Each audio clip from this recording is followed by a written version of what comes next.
Phone ಮಾಡ್ತೀನಿ, ಇಬ್ಬರು ಇಲ್ಲಪ್ಪ ನಿನ್ನ ರಾಜೀನಾಮೆ ಅಕ್ಸೆಪ್ಟ್ ಮಾಡ್ಕೊಳಕ್ಕಾಗಲ್ಲ ಅಂತಲೇ ಹೇಳ್ಬಿಟ್ರು ನೇರವಾಗಿ.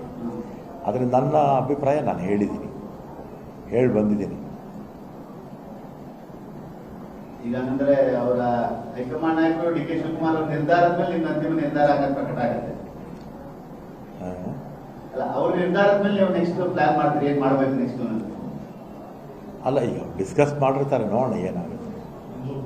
ಎಲ್ಲ ಪಾಸಿಟಿವ್ ಆಗಿರೋಣ, ಯಾಕೆ ನೆಗೆಟಿವ್ ಆಗಿರ್ಬೇಕು. ಅದೇ ಅದೇ ಅದೇ ಬೆಂಗಳೂರು ಖಾತೆನ ನಿಮಗೆ ಕೊಡದೇ ಇದ್ರೆ ಯಾವ ರೀತಿ ಸಮಸ್ಯೆ ಆಗುತ್ತೆ ಅಂತ ಎಲ್ಲಾ ಪಕ್ಷಗಳಿಗೂ ಗೊತ್ತಿದೆ.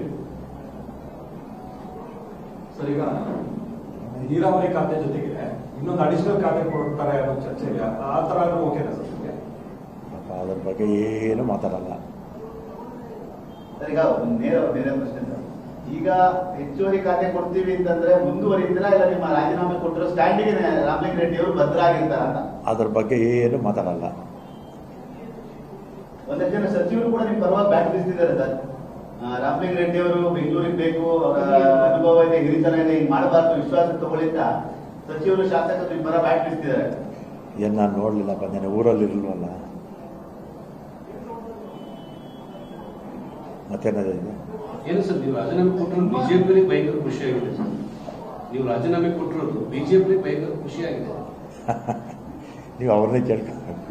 ನಿಮ್ಮ ಹಿರಿತನ, ನಿಮ್ಮ ಅನುಭವವನ್ನು ಬಳಸಿಕೊಳ್ಳುವ ವಿಚಾರದಲ್ಲಿ ಕಾಂಗ್ರೆಸ್ ಹೈಕಮಾಂಡ್ ಮತ್ತು ಪಕ್ಷದ ನಾಯಕರು ವಿಫಲ ಆಗ್ತಾ ಇದ್ದಾರೆ ಅನಿಸ್ತಾ ಇದೆ. No comments. ಈಗ ಮಲ್ಲಿಕಾರ್ಜುನ್ ಖರ್ಗೆ ಅವರು ಮಾತನ್ನು ಹೇಳಿದ್ರು, ಈ ಗೊಂದಲಗಳೆಲ್ಲ ಮುಖ್ಯಮಂತ್ರಿಗಳೇ ನೋಡ್ಕೊಳ್ತಾರೆ, ಅವ್ರದೇ ಅಂತಿಮ ಅಂತಂದ್ರು. ಈಗ ನಿನ್ನೆ ಏನಾರ ಮುಖ್ಯಮಂತ್ರಿಗಳು ಹೇಳಿದ್ರ? ಅವ್ರದ್ದು ಹೈಕಮಾಂಡ್ ಅಂತಾರೆ. ಈಗ ಅಲ್ಲಿ ಯಾವ ಹಂತದಲ್ಲಿ ಏನೇನಾಯಿತು ಅಂತ ನಮಗೂ ಗೊತ್ತಿಲ್ಲ ಅಲ್ವಾ. ನಾವು ನೋಡದೇ ಇರೋದನ್ನು ಊಹೆ ಮಾಡ್ಕೊಂಡು ಹೆಂಗೆ ಮಾತಾಡೋದು? ನಾವು ಯಾರನ್ನೂ ಬ್ಲೇಮ್ ಮಾಡೋಕ್ಕಾಗಲ್ಲ.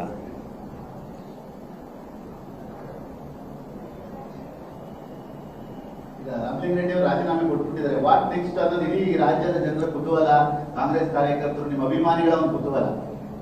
ಪಕ್ಷದ ನಾಯಕರ ಭರವಸೆಯ ಪ್ರಕಾರ ನಾವು ಹಿಂಸರಿತೀವೋ ಅಥವಾ ನಿಮ್ಮ ಸ್ಟ್ಯಾಂಡಿಗೆ ಬದ್ಧರಾಗಿರ್ತೀವಿ?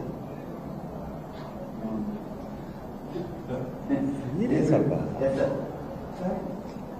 ಅದನ್ನು ಕ್ರಾಸ್ ಕ್ವಶನ್ಸ್ ಎಲ್ಲ ಹಾಕ್ಬಾರ್ದು. ಅಂಗೀಕರಿಸಲ್ಲ ಅಂತ ಹೇಳ್ತಾ ಇದ್ದಾರೆ. ಹೇಳ್ತೀನಿ ರೀ. ಸುರ್ಜೇವಾಲನ್ನು CM ಭೇಟಿ ಮಾಡಿದ್ದಾರೆ. ನೆನ್ನೆ ನಾವು CM ಮಾತಾಡಿದ್ರಲ್ಲ, ಅದನ್ನೆಲ್ಲ ಅವ್ರು ಕನ್ವೆ ಮಾಡಿರ್ತಾರೆ. ಅದಾದ್ಮೇಲೆ ಏನು ತೀರ್ಮಾನ ತಗೊಳ್ತಾರಲ್ಲ. ಇದು ಬರೀ ರಾಜ್ಯಕ್ಕೆ ಸೀಮಿತ ಅಂತ ಆಗಿಲ್ಲ ಸರ್. ಯಾಕಂದ್ರೆ ಈಗ ನ್ಯಾಷನಲ್ ನ್ಯೂಸ್ ಆಗಿರುವಂತದ್ದು ಒಬ್ರು ಹಿರಿಯ ಸಚಿವರು ಇಲ್ಲಿ ಸಂಪುಟದವರು ಇದುವರೆಗೂ ಯಾವತ್ತು ತಾಳ್ಮೆಯನ್ನ ಕಳ್ಕೊಳ್ಳದೆ ಇರೋರು ನಿನ್ನೆ ಬೇಜಾರು ಮಾಡಿ, ಈಗಲೂ ತಾಳ್ಮೆ ಕಳ್ಕೊಂಡಿಲ್ಲ. ನಿನ್ನೆ ಬೇಜಾರು ಮಾಡ್ಕೊಂಡಿದ್ದಾರೆ. ಇದುವರೆಗೂ ಒಂದು ದಿನ ತಾಳ್ಮೆ ಕಳ್ಕೊಂಡಿದ್ದಾರೆ. ತಾಳ್ಮೆ ಕಳ್ಕೊಂಡಿಲ್ಲ. ತಾಳ್ಮೆ ಕಳ್ಕೊಂಡಿದ್ದಾರೆ. ನಿಮ್ಮ ಹತ್ರ ಇಷ್ಟು ಸಮಾಧಾನವಾಗಿ ಮಾತಾಡ್ತೀನಿ. ಸರ್, ಈಗ ಸಂಜೆ ಹೊರಗಡೆ ಶುಭ ಸುದ್ದಿ ಬರ್ಬೋದಾಗಾದ್ರೆ ಏನಾದ್ರು ಶುಭ ಸುದ್ದಿ ಏನೋ ಸಂಜೆ ಒಳಗಡೆ ಸಿಗ್ಬೋದಾ? ನಿನ್ನೆ ನೀವು ಸ್ವಲ್ಪ ಬೇಜಾರಲ್ಲಿದ್ರಿ ಸರ್. ಇಲ್ಲ, ನಿಮ್ಮನ್ನು ನೋಡಿದಾಗ ಅನಿಸ್ತಿತ್ತು ನಮಗೆ. ಇವತ್ತು ಸ್ವಲ್ಪ ಹ್ಯಾಪಿ ಆಗಿದ್ದೀರಾ ಅಂತ ನಮಗೆ. ನೆನ್ನೆ ಇದೇ ಥರನೇ ಇದ್ದೆ. ನೆನ್ನೆ ಇದು ನೋಡಿ, ನಿಮ್ಮ TV ಇಂಟರ್ವ್ಯೂ ನೋಡಿದ್ರಿ ಸರ್. ಇದೇ ಥರನೇ ಇದೆ.